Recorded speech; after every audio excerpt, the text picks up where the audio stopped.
여기 호주는 부활절입니다. 저녁 한 8시 되고요. 부활절인데도 이상하게 굉장히 조용합니다. 코로나 사태로 인해서. 왜냐하면 정부가 집에서 조용히 쉬으라고 지시를 내렸기 때문에요.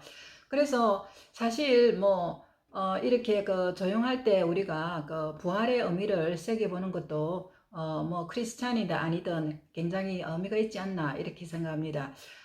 사실은 이제 부활절은 예수 그리스도가 십자가에 죽고 부활하는 것은 제가 가만히 생각하니까 박근혜 대통령의 탄핵 사건하고 너무나 비슷한 가정이라고 항상 생각이 들었거든요.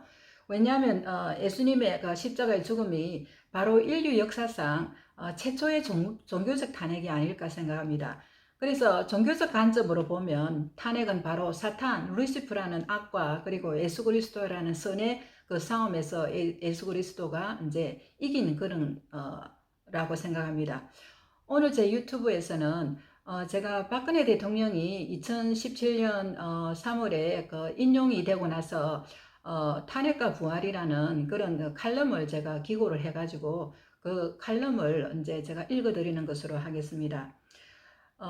호주에 와서 보니 부활절이 큰 명절이다. 호주에서는 부활절이 엄청 큰 명절이에요. 호주는 원래 이제 기독교로 구성된 기독교가 종교적인 이제 배경이 깔려 있는 그런 나라입니다. 물론 지금 호주는 그 교회가 다 문을 닫고 있고 대부분이 이제 한인교회가 엄청 많죠.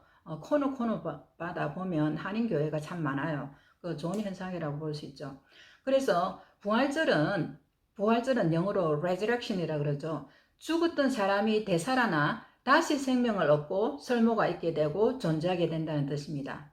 그 영어로는 the fact of bringing someone back to life, existence or use 이렇게 되어 있네요. 그래서 다 아시다시피 부활절의 기원은 기독교에서 예수 그리스도가 신성모독이라는 죄로 십자가에 못 박혀 죽었다가 3일 만에 무덤을 깨고 부활한 기적 같은 사실을 기리는 데 있죠. 그 당시 유대인 지도자들, 특히 서기관 이런 바리새인 같은 사람들이 있죠. 그 다음에 판사, 그 당시도 판사 이런 사람들이 굉장히 배운 사람들인데 이 사람들이 주도로 해서 선동을 하고 군중들이 거기 선동되어서 죽여라, 예수 그리스도를 죽여라, 십자가에 못 박아라 그렇게 손가락질을 많이 하니까 그 당시 빌라도 왕은 어쩔 수 없이 예수 그리스도가 이제 아무 죄가 없다는 걸 알면서도 십자가에 못을 박으라 할 수밖에 없었던 거죠. 그래서 예수 그리스도는 너무나 정말 억울하지만은 항변 하나 하지 않고 묵묵히 이것을 surrendering이라 합니다. 영어로. 그냥 이렇게 하늘의 뜻을 따르는 거죠. 십자가에 매달려졌고 예수는 그 온몸 구멍마다 피를 흘리는 가장 잔인한 극형으로 죽어갔죠. 그러면서 그 십자가에서 주여 저들이 하는 일을 모릅니다. 그렇게 저들을 구해 주소서 그렇게 하나님께 이제 부탁을 했죠. 그러나 그는 다시 살아나 지금까지 기독교인이 최고의 이제 제1의 종교가 되었고 전 인류에게 용서의 기적, 용서가 낫는 기적, 그리고 사후에 희망을 주는 가장 존경받는 그런 인물이 되었죠. 어떤 독자는 항변할지 모르나 저는 애초 박근혜 전 대통령에 대한 탄핵이 일어나면서 감옥에 갈 때까지 예수님이 받은 종교적 탄핵과 참 비슷한 느낌을 많이 받았어요. 저도 사실 80년대 그때 대학 시절 때 운동권 그렇다고 제가 막 앞서서 데모를 이상하게 하려고 했는데 그 당시 시골에 가가 있었어요. 그래서 실제 데모 학생 운동을 하지 않는 이런 우리 친구들이 데모에 참가했더라고요.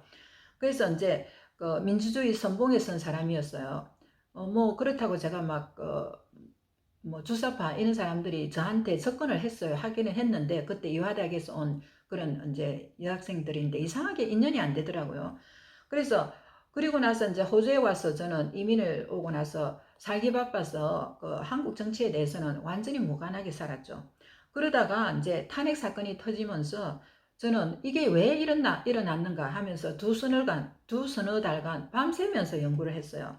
그러나 아무리 그녀가 죄를 지었다 해도 어떻게 우리 국민이 국무인 박통을 왜 그렇게 미워하는지 이해할 수가 없었어요. 지금도 그것은 저는 이해 못합니다. 그리고 사람들에게 물어봐도 특별히 박근혜 대통령이 무슨 죄로 저렇게 33년형을 받게 되느냐 물으면 대답을 제대로 하는 사람이 없어요. 뭐 그냥 뭐 뇌물죄는 아니죠. 그 다음에 국정농단죄. 뭐 지금 PC가 사실이 아니라는 게 드러났잖아요. 그래서 저는 사람들이 왜 그렇게 쉽게 선동은 뭐 거짓말에 속아 넘어가는 거죠. 그래서 방송에서 패널들이나 SNS에서 대통령과 그 측근들에게 저지르는 인권 침해, 사생활 침해, 인격 모독, 언어 폭력에 저는 너무너무나 충격을 받았어요. 왜냐하면 호주에서는 그 인권으로 제가 너무나 이렇게 좀 민감하게 좀 교육을 받았나 봐요. 만약에 그분들이 잘못이 있으면 법에 따라서 하면 될 걸 왜 특히 여성 지도자들이 더욱 박통에 대한 저주와 멸시를 퍼부었어요. 그래서 표창원 그림 사건이 나기 전까지도 대부분의 여성들은, 배운 여성들은 침묵하고 있었기 때문에 같은 여자로 그리고 국민의 한 사람으로서 너무나 어분을 느꼈어요. 그래서 온갖 거짓 어론과 조롱에도 이상하게 박통은 대꾸 하나 하지 않고 침묵하는 것도 저는 이해할 수 없었어요. 잘못했다는 사과를 해도 군중들은 진정성이 없다고 비난했고 그 환란에 미소를 띄워도 비난했고 자세를 꼿꼿이 걸어도 머리를 내리치라고 비난했어요. 감옥소에 보내고 나서도 뭐 거울에 이상한 거울 여자라고 패널들은 성적 희롱에 가까운 대담을 하고 있었습니다. 최근 그 손윤밀이라는 그 한 이대 대학생이 석사 논문으로 북한학을 연구하고 있었죠. 그래서 그분이 학교 열람실에서 북한의 노동신문에 발표된 박근혜 사태를 폭로한 기사를 보고 나서 저도 우리 국민과 방송이 박통에 대한 미움이 어디서 나온 것을 알게 되었어요. 박근혜 탄핵은 2016년 12월부터 시작되었죠. 그런데 2016년 3월에 벌써 노동신문에서 박근혜 대통령 탄핵을 예견했고 그 학생은 북한 의도대로 대한민국이 돌아가는 것을 보고 너무나 충격을 받았다고 SNS에 폭로하였고 저도 마찬가지로 너무나 충격을 받지 않을 수 없었습니다. 그래서 북한 노동신문에서 쓴 박통에 대해서 것과 지금까지 탄핵 과정에서 한국 방송에서 떠들던 패널들의 내용과 SMS 그리고 촛불 시위에 나온 박통에 대한 온갖 모욕적 언사, 비방, 조롱과 너무 일치하는 것에 저도 충격을 받았어요.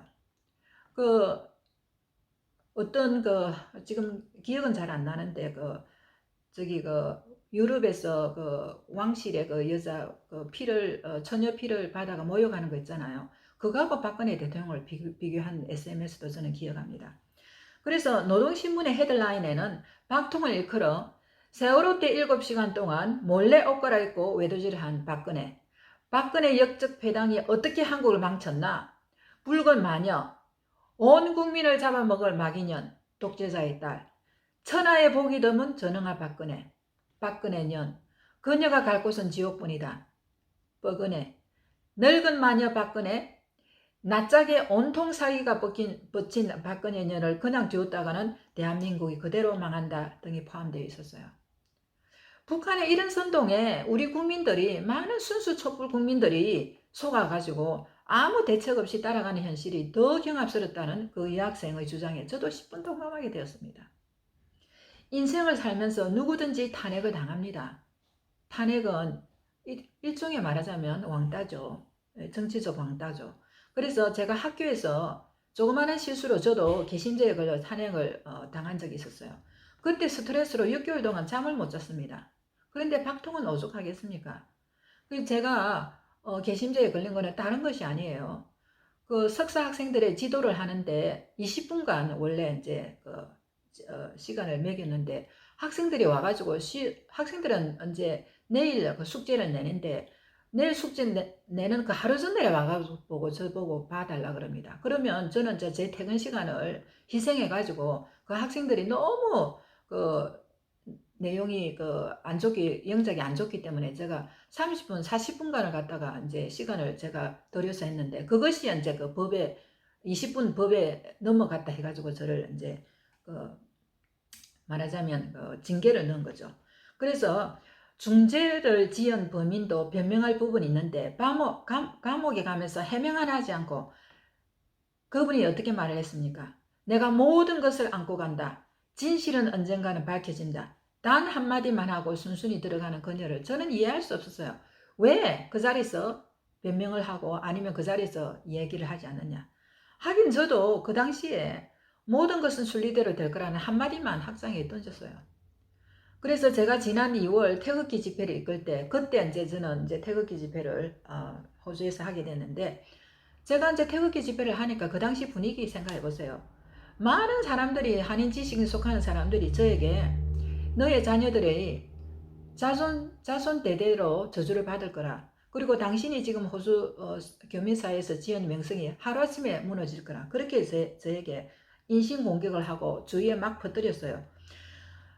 그때 저는 대중의 무자비한 인격살인에도 박통이 어떻게 품위를 잘 지키고 조연했는지 이해하게 되었어요. 이상하게도 저는 그런 사람에 대해서 분노가 생기지 않았어요. 아니, 분노를 느낄 필요가 없었습니다. 남이 뭐라 하든 탄핵 과정에 취한 그녀의 태도를 보면서 그녀의 잘못을 떠나 한 여자, 한 인간, 박근혜를 저는 존경하게 되었음을 고백하고 싶습니다. 그녀가 가진 내공이 얼마나 단단하며 인생의 길을 얼마나 멀리까지 높이까지 내다보는 궁계입니다. 궁계. 해안을 가진 사람이라는 것을 느꼈습니다. 인생의 탄핵은 그 크기가 클수록 부활도 화려합니다. 박근혜 대통령이 이런 큰 탄핵을 당한 것은 그녀가 그런 큰 시련을 견딜 만한 능력이 있기에 주어진 것이라 생각합니다. 그녀가 탄핵 과정에서 군중들이 던지는 돌에 묵묵히 맞고 감옥에 간 것을 보며 이런 생각을 하는 것은 바로 그녀 자체를 옹호해서가 아니라 그녀가 내 나라의 국모였고 민주주의를 대적한 자유민주주의의 상징이었기 때문입니다. 그녀가 죽음으로 바로 모든 부정과 적폐를 그름처럼 묻어 잔인한 사후를 견디고 피는 청초하고 고고한 목련처럼 자유민주주의가 온전히 부활할 계기를 만들 것을 기원해 봅니다. 이 글은 박근혜와 예수님 탄핵에 관련된 제 주관적 관점임을 일러줍니다. 잔인한 사울의 언 땅을 뚫고 모국에 반드시 선거혁명으로 희망의 새싹이 틀 거라 확신합니다. 감사합니다.